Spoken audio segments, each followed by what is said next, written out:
মাত্র মার্কা হচ্ছে ধানের শীষ। বাংলাদেশের মার্কা, স্বাধীনতার মার্কা, মুক্তিযুদ্ধের মার্কা হচ্ছে ধানের শীষ। আজকের এই নির্বাচনে একমাত্র প্রার্থী হচ্ছে বেগম খালেদা জিয়া।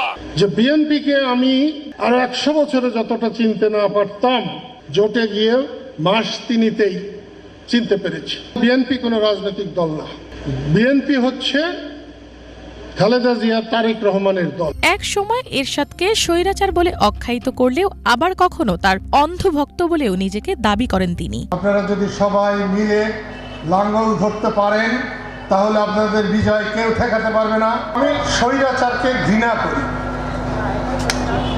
সেই অর্থে হোসেন মোহাম্মদ এরশাদ যখন স্বৈরাচার ছিলেন তাকে আমি তীব্র ঘৃণা করতাম।